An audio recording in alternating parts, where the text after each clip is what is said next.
Salut à tous, c'est Joris, j'espère que vous allez bien. On se retrouve pour un nouveau 10 minutes crypto. Est-ce que le Bitcoin peut nous offrir un petit rebond là au niveau du court terme? C'est ce qu'on va voir dans cette vidéo. Et puis bien évidemment, on passera aussi en revue les news. J'en ai pas mal à vous partager aujourd'hui, donc restez bien jusqu'à la fin de la vidéo.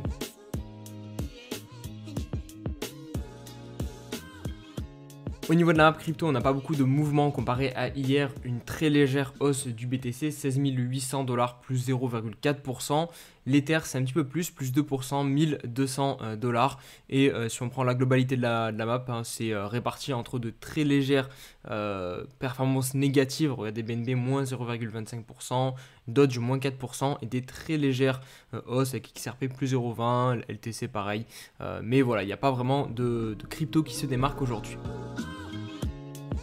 Au niveau de la technique, on débute comme d'hab avec le Bitcoin.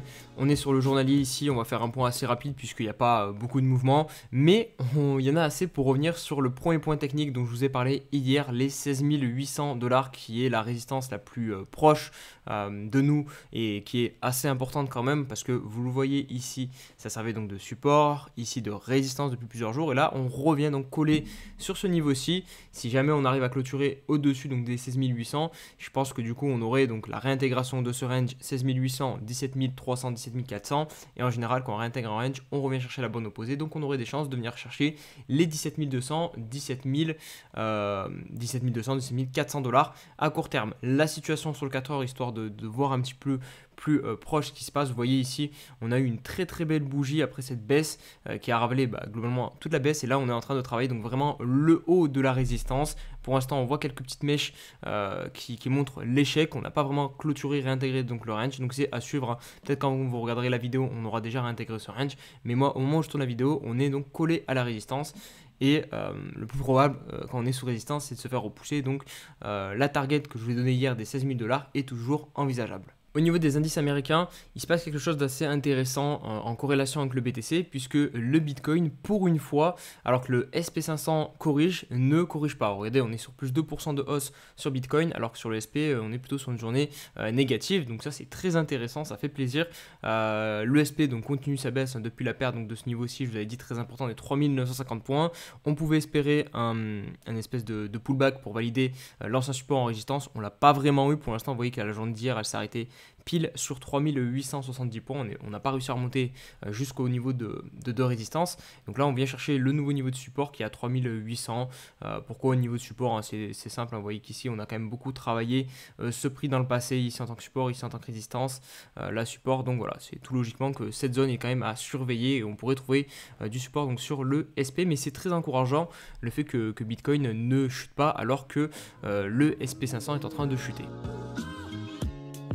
Et on commence par mon fil Twitter, mais juste avant, pensez à mettre un petit like à la vidéo si le contenu vous intéresse et vous abonner à la chaîne YouTube pour ne pas louper les prochaines vidéos et ça m'aide moi de mon côté à ce que la plateforme me mette un peu plus en avant. Donc on commence par ce tweet de Slimane qui nous met en alerte sur Apple, donc Apple qui est l'entreprise la plus capitalisée en bourse, hein, tout simplement. Donc elle est actuellement sur un support technique très important, un support mensuel long terme. Ici vous voyez Slimane nous le met en évidence et pourquoi je vous en parle et pourquoi je trouve ça intéressant, c'est parce que si jamais on vient à lâcher ce support et là vous voyez qu'on commence à tranquillement glisser et se rapprocher vraiment dangereusement du dernier bas, et ben, on pourra avoir un potentiel de baisse non négligeable sur cette action. Et le problème de cette action, c'est qu'elle est pondérée donc dans le SP500 et sur le Nasdaq. Le SP500, je crois que c'est à 5 à 6%. Donc c'est-à-dire que si Apple se casse la gueule, et ben, ça pourrait se retranscrire sur le SP et du coup faire une grosse baisse.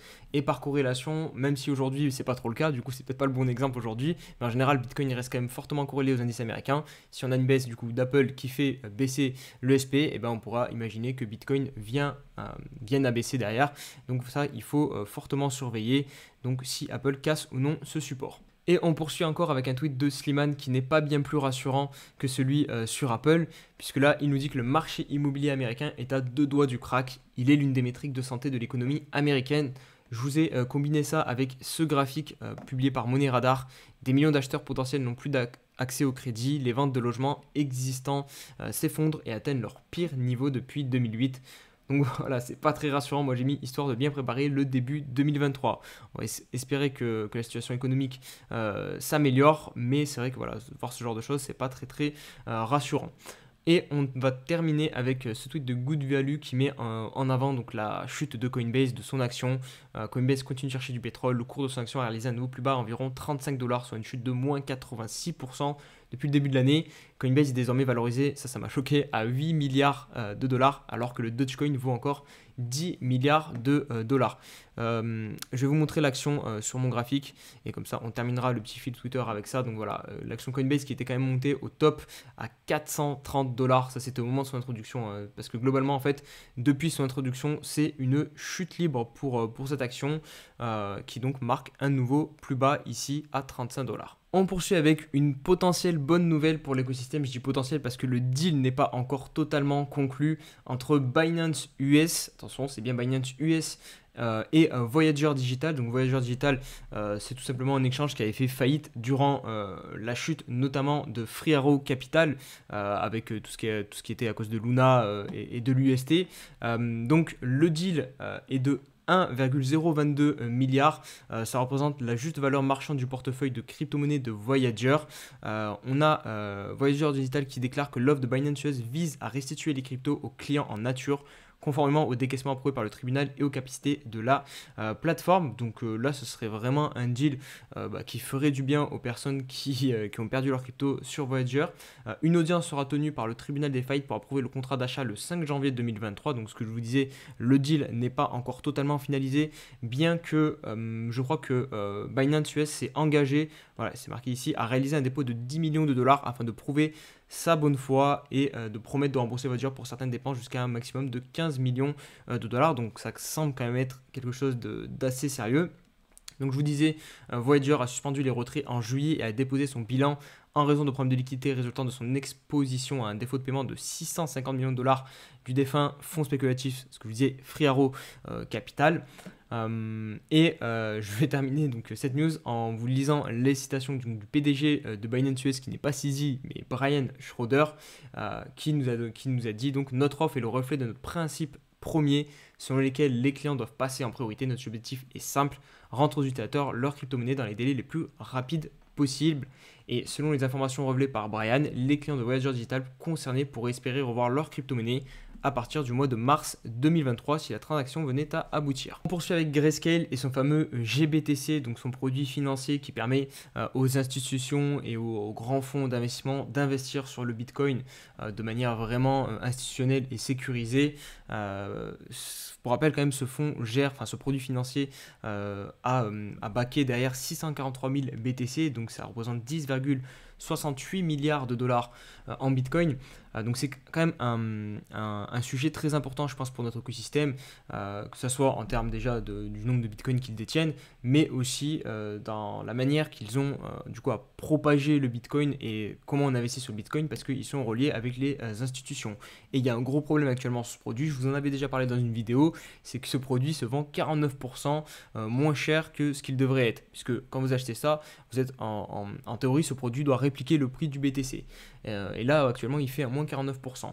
Donc, il y a beaucoup de problèmes, notamment le fait que les fonds, les institutions qui ont acheté ce produit ne peuvent pas vendre, en fait, parce que Grayscale ne propose aucun programme de rachat, que ce soit en fiat ou en Bitcoin ou en crypto ou quoi que ce soit. Les personnes qui ont ce produit ne peuvent pas le revendre à Grayscale pour récupérer leur argent. Donc ça, les personnes se retrouvent en fait bloquées sur ce produit GBTC. Et là, du coup, la news, c'est qu'en fait, 20% de l'offre totale de GBTC, des personnes qui détiennent les GBTC, vont pouvoir commencer à vendre. Alors, c'est pas fait. Vous voyez ici sur ce paragraphe, c'est soumis, ça va nécessiter à la fois un allègement réglementaire de la SEC, Securities and Exchange Commission des États-Unis, ainsi que l'approbation des actionnaires pour valider une telle offre. Donc voilà, il va falloir encore un petit peu de patience, mais certaines personnes pourraient se débarrasser un petit peu, parce que voilà, on ne parle pas d'offre totale, hein, c'est que 20% du produit donc GBTC. On poursuit avec Visa, donc leader des solutions de paiement, qui développe actuellement un système de paiement automatique sur la blockchain Ethereum. Donc en quoi ça va consister? Donc ça va être en fait un nouveau type de wallet qui va avoir des paiements programmés. Donc ça va permettre de planifier des virements automatiques entre un émetteur et un destinataire selon certaines conditions préalablement programmées. Donc en gros, vous dites une fois par mois, je dois envoyer un ETH à cette adresse-ci, et voilà, ça se fera automatiquement. Cependant, cette avancée technologique est mise de côté par la fondation Ethereum. Donc Ethereum ne sont pas vraiment, voilà, peut-être pour la collaboration avec Visa directement. Du coup, Visa a pris les rênes de cette technologie en la déployant d'elle-même sur la solution de seconde couche qui est Starknet. Et Starknet s'est développé du coup sur la blockchain Ethereum. Et on termine cette partie actualité côté français avec notre cher président Emmanuel Macron et CZ qui est vraiment partout en ce moment dans l'actualité. Donc y aurait-il eu complaisance d'Emmanuel Macron et du gouvernement français envers Binance? On a en tout cas 15 investisseurs qui portent plainte contre Binance. Donc qu'est-ce que les investisseurs reprochent à Binance? Alors ils ont déposé plainte contre la plateforme d'échange. Les accusations sont lourdes de violation du monopole des prestataires de services sur actifs numériques. Donc PSAN, pratique commerciale trompeuse et recel d'escroquerie. Donc en gros, pour vous expliquer rapidement ce qui s'est passé, c'est que vous avez vu toute l'histoire avec Macron et le gouvernement français qui ont tiré le tapis rouge à Binance, à CZ. On a eu voilà, ces photos. Ils ont fait globalement un petit peu copain-copain. En tout cas, à l'image, c'est ce que ça rendait. Et du coup, Binance est devenu PSAN en France. Mais il y a eu un laps de temps, c'est ce que nous dit ici l'article, l'enregistrement de Binance auprès de l'AMF pour obtenir le statut PSAN. Binance a déposé une demande dès décembre 2020. Mais par contre, elle a obtenu le PSAN qu'en mai dernier. Et pendant ce laps de temps, en fait, Binance aurait continué de faire de la publicité sur le sol français. Et ça, du coup, c'est interdit. Et c'est typiquement pour ça que donc, ces 15 investisseurs ont décidé de porter plainte parce qu'elles estiment que le gouvernement français aurait fermé les yeux sur ça. 13 170 € aujourd'hui, donc pas trop de mouvement, donc on va pas vraiment s'attarder sur mon portefeuille. Est-ce qu'on a du mouvement au niveau des tokens ici? Si on regarde un petit peu au cas par cas, on a l'IGLD moins 8%, ça faudra que je vous fasse un petit point en vidéo, j'essaierai de vous faire demain si j'y pense, parce qu'il y a une cassure d'un support hebdomadaire sur l'IGLD, franchement c'est pas beau du tout, je sais pas ce qui se passe en sur l'IGLD, parce que en plus de ça ils avaient eu tout leur rebranding qui a plutôt été bien apprécié, j'ai l'impression. Donc bizarre, ça casse à la baisse. On voit aussi le MEX, moins 10%. Donc ouais, mis à part ça, il n'y a pas trop de mouvement sinon sur le reste de mon portefeuille. Je vais clôturer la vidéo sur ces paroles. J'espère que la vidéo vous aura plu. C'est le cas comme d'hab, n'hésitez pas à mettre le like, l'abonnement. Et on se dit à très vite pour une prochaine vidéo. Prenez soin de vous, allez, ciao.